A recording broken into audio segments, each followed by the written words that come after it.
Inside yourself, তুমি ভিতরে ভিতরে কেমন ফিল করো? তোমার কি ছেলে ছেলে লাগে না মেয়ে মেয়ে লাগে? আচ্ছা বলেন, এই ছোট্ট বাচ্চাটাও কি এগুলো জেন্ডার অ্যাসাইনমেন্ট বলতে এগুলো কিছু বুঝে? এইভাবে মিসগাইড করা হচ্ছে। কৌতূহল বশত ছোট্ট ছেলে যদি বলে আমার তো মেয়ে মেয়ে লাগে, তখন বলে যে না তুমি মেয়ে, ছেলে না। মা বাবা বাধা দিলে ওকে আলাদা গভর্নমেন্ট হাউসে নিয়ে যাবে। ভয়ঙ্করতম অবস্থা। আমরা একটা সময়ে শুনতাম যে হুজুর আমার ছেলেটা খুব ভালো, হাফেজে কোরআন, আল্লাহওয়ালা। হুজুর আমার ছেলে দাড়ি রাখছে, আল্লাহওয়ালা। হুজুর আমার ছেলে 5 ওয়াক্ত সালাত জামাতের সাথে পড়ে, তার মানে আল্লাহওয়ালা। পশ্চিমে যে আমি কি শুনছি জানেন? ওরা বলে হুজুর আমার ছেলেটা ইউনিভার্সিটির একটা মেয়ের সাথে প্রেম করে, ও খুব আল্লাহওয়ালা, হুজুর দোয়া করবেন।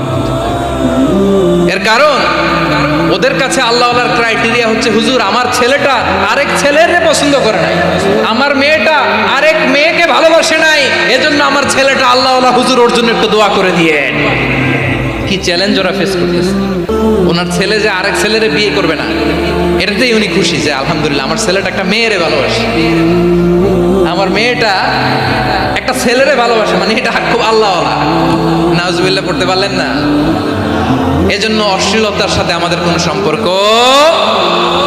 রব্বুল আলামিন বলেন ওয়ায়ানহা আনিল ফাহশাই ওয়াল মুনকারি ওয়াল বাগি, তিনটা জিনিসকে আমি নিষিদ্ধ করলাম।